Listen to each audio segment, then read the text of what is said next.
ভাসুরের সাথে বিয়ে ঠিক হয়েছে আমার ৩ দিন পরেই বিয়ে। আমার এখনও ইচ্ছে করছে না ভাসুরের বউ হতে।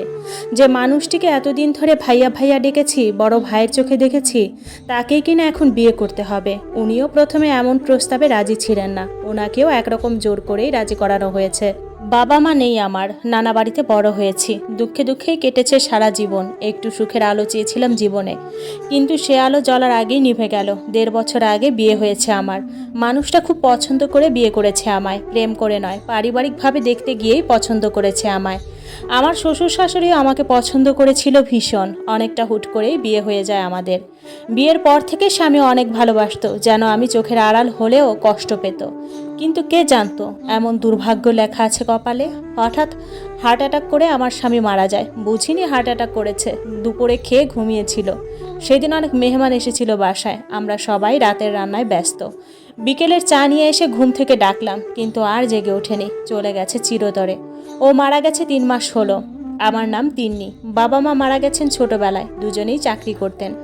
অফিস থেকে ফেরার পথে এক অ্যাক্সিডেন্ট হলো, সেই অ্যাক্সিডেন্টে একসাথে দুজন চলে যান পরপারে।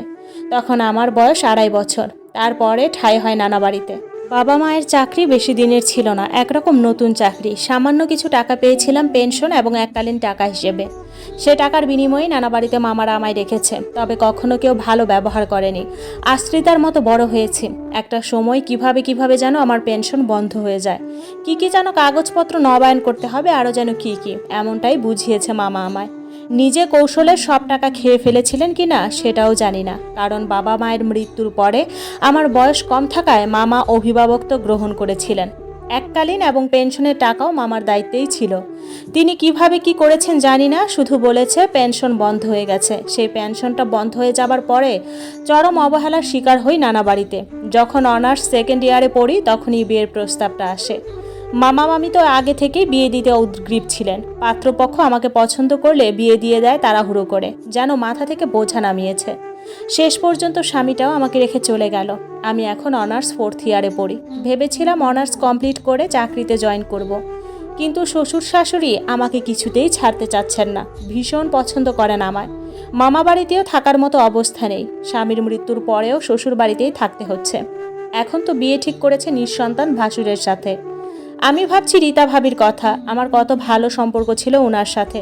তার স্বামীর সাথে বিয়ে হলে ওনাকেই মুখ দেখাবো কিভাবে? যদিও ভাবে শারীরিক সমস্যা ছিল, সন্তান হতো না। আরও অনেক অন্যায় করে বছরখানেক ধরে দূরে আছেন ভাসুরের কাছ থেকে। এখন তো সেই নিঃসন্তান ভাসুরের সাথে আমার বিয়ে দেওয়া হচ্ছে। রীতা ভাবি ভাবতে পারেন আমার স্বামীর মৃত্যুর পরেই ৩ মাস ভাসুরের সাথে আমার সম্পর্ক হয়েছে, কারণ ভাসুরও আমায় বিয়ে করতে রাজি হয়েছে। যদিও প্রথমে রাজি ছিলেন না, এখন তো রাজি হয়েছে। আর আমাকেও জোর করে রাজি করানো হয়েছে। শ্বশুর শাশুড়ি ননদরাই রাজি করিয়েছে আমায়। তবুও কেমন যেন লাগছে, ইচ্ছে করছে পালিয়ে যাই। কোথায় যাব, কি করব, কিছুই বুঝতে পারছি না। আমি কিছু কাপড় চোপড় গুছিয়ে রেখেছি, সুযোগ পেলেই পালিয়ে যাব। যদিও সবাইকে বলেছি বিয়েতে আমি রাজি, সন্দেহের ঊর্ধ্বে রাখতে এটা বলেছি। সিদ্ধান্ত নিলাম পালিয়েই যাব। আবার শ্বশুরবাড়ির এই মানুষগুলোর জন্যও খারাপ লাগে, ওরা অনেক ভালোবেসেছে আমায়, একদম নিজেদের মেয়ের মতো। তাই তো স্বামীর মৃত্যুর পরেও ওদের কাছেই আছি। নানা বাড়ি থেকে কেউ আমাকে ফিরিয়ে নিতেও চায়নি। এখানে তো এখনো ভালোই আছি, তাই ওদের মুখের উপর বিয়ের ব্যাপারে না বলতে পারিনি। আমার ভাসুরের স্ত্রীর নাম রীতা। আমার সাথে বেশ ভালো সম্পর্ক ছিল রীতা ভাবির। আমার স্বামীর মৃত্যুর পরেও ফোন আলাপ হয়েছে ভাবির সাথে। আমার বিয়ের পরে 6 মাসের মতো আমরা একসাথে শ্বশুর বাড়িতে কাটিয়েছিলাম। উনি আপন বোনের মতো ভালোবাসতেন আমায়, কিন্তু ওনার মনের কথা কখনোই বুঝতাম না। আমার বিয়ের মাস 6 পরে রীতা ভাবি পালিয়ে যান তার পরকীয়া প্রেমিকের সাথে। আমার ভাসুরের সাথে 7 বছরের সংসার ছিল, বিয়েও করেছিলেন প্রেম করে। কিন্তু রীতা ভাবি বন্ধা ছিলেন। এই ব্যাপারটা নিয়ে মনস্তাত্ত্বিক সমস্যা ছিল, মনে হচ্ছে সমস্যা থেকে জড়িয়ে পড়েছিলেন পরকীয়ায়। কেউ কিছু বুঝে ওঠার আগেই পালিয়ে গিয়েছেন কলেজ লাইফের সেই প্রেমিকের সাথে, সেখানে বিয়েও করেছেন। আমার ভাসুরকে ডিভোর্স না দিয়েই বিয়ে করেছেন। 1 বছর হলো রীতা ভাবি চলে গেছে সংসার ছেড়ে। আমার ভাসুর নিজেও কিন্তু এখনও ডিভোর্স দেয়নি রীতা ভাবিকে। আমি আইন কানুন সম্পর্কে কম জানি। শাশুড়ি আমায় বলল অন্য পুরুষকে বিয়ে করলে এমনিতেই ডিভোর্স হয়ে যায়। আমার ছেলের সাথে রীতার এখন আর ধর্মীয়ভাবে কোনো সম্পর্ক নেই। তোমার কোনো ভয়ও নেই, রীতা ফিরে এলেও আমার ছেলে আর গ্রহণ করবে না। আমার আপত্তি এখানেই, রীতা ভাবিকে ডিভোর্স লেটার পাঠিয়ে দিই, কি সমস্যা ডিভোর্সে? আমার ভাসুর যদিও আর কখনো কথা বলেনি রীতা ভাবির সাথে, তবুও মনে হয় ভাবি ফিরে আসতে পারেন, যেহেতু ডিভোর্স হয়নি। কিন্তু অন্য জায়গায় তো বিয়ে করে ফেলেছেন ভাবি। তারপরও আমার মনে হয় ডিভোর্স না হলে আমি যেন অন্যের স্বামীকে কেড়ে নিচ্ছি। যদিও ভাসুরের সাথে এ ব্যাপার নিয়ে আমার আলাপ হয়নি, আলাপ হয়েছে শাশুড়ির সাথে। উনি বারবার বোঝাচ্ছেন ডিভোর্স হয়ে গেছে ধর্মীয় রীতি অনুযায়ী। আমি মনে করি রীতা ভাবির নতুন বিয়েটাই হয়নি, উনি এখনও আমার ভাসুরেরই স্ত্রী। কারণ এক স্বামীকে ডিভোর্স না দিয়ে নতুন বিয়ে করলে সে বিয়েই হয় না। এসব ভেবেই সব গুছিয়ে নিয়েছি। এখন সকাল 6:30টার মতো বাজে। ফজরের নামাজ পড়ে শ্বশুর শাশুড়ি আবার ঘুমিয়ে পড়েছেন। ভাসুর হয়তো তার রুমেই আছেন। ননদরা এখনও আসেনি বিয়ে উপলক্ষে, বাকি মেহমানও আসবে আজ বিকেল থেকে। এখন বাড়ি একটু ফাঁকা, আমাকে এখনই পালাতে হবে। আমি গোছানো ব্যাগটা নিয়ে বেরিয়ে গেলাম শ্বশুরবাড়ির পেছন দিয়ে। ছোট একটি গেট আছে, গেট খুলে বের হয়েছি। এটা বাড়ির পেছনের রাস্তা। গেটের সামনে আমাকে অপেক্ষমান দেখে একটা সিএনজি এগিয়ে এসেছে। এই সময়টায় সাধারণত রাস্তা নীরব থাকে, সিএনজিরও চলাচল কম থাকে, কিন্তু আজ মনে হয় পেয়ে গেলাম। ভেতরে সম্ভবত একজন যাত্রী আছেন। সিএনজিটা এসে থামলো আমার সামনে। ভেতরের লোকটিকে দেখে আমি ফ্রিজ হয়ে গেলাম। আমার ভাসুরি এসেছেন সিএনজি করে, যার সাথে আমার বিয়ে ঠিক হয়েছে। উনি নেমে গেছেন সিএনজি থেকে। এখন কি করব বুঝতে পারছি না। সিএনজিতে উঠে বসবো নাকি ঘরের দিকে ফিরে আসব, মাথা কাজ করছে না। ভাসুর কখনো আগ বাড়িয়ে তেমন কথা বলেননি আমার সাথে। সিএনজির ভাড়া মিটিয়ে দিলেন তিনি। আমি এখনও নীরব দাঁড়িয়ে আছি। উনি হাত নেড়ে সিএনজিটাকে চলে যেতে বললেন। সিএনজি চলতে শুরু করলো। আমি দাঁড়িয়ে আছি রাস্তার পাশেই। ভাসুর গম্ভীর কণ্ঠে বললেন, পালিয়ে যাচ্ছিলে নাকি? আমি জবাব দিলাম না।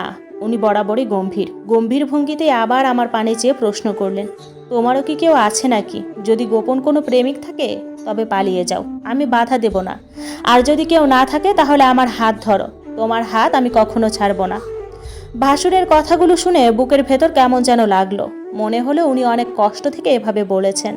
আমি আর পা বাড়াতে পারিনি। বাড়ির গেটের দিকেই ঢুকে যাচ্ছিলাম। ভাসুরও বুঝতে পারলেন আমি ফিরে যাব না। তিনি আমার হাত থেকে ব্যাগটা নিলেন। ধীর কণ্ঠে বললেন, মায়ের কাছে গতকালই শুনেছি তুমি রীতার ডিভোর্স চাও। তুমি যা চাও সেটাই হবে। ধর্মীয় মতে রীতা অলরেডি ডিভোর্সড হয়ে গেছে। তারপরেও আমি ডিভোর্স লেটার পাঠিয়ে দিব। ওকে ডিভোর্স দিয়েই তোমাকে বিয়ে করব।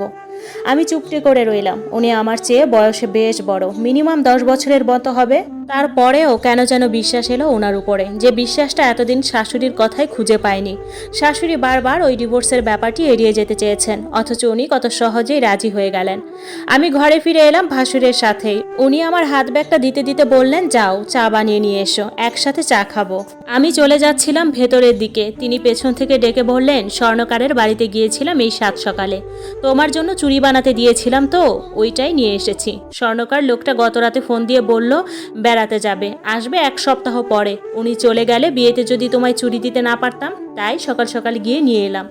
আমি অবাক হলাম ভাসুরের কথা শুনে। কোথায় যেন সুখ সুখ অনুভূত হলো। স্বামীর মৃত্যুর পরে এই প্রথম কারো কথা অনেক বেশি ভালো লাগলো। আমি মনটাকে স্থির করলাম। আর কোনো লুকোচুরি নয়, ভাসুরকেই গ্রহণ করব স্বামী হিসেবে। তিনিই হয়তো হবেন আমার বাকি জীবনের অজানা সুখ পাখি।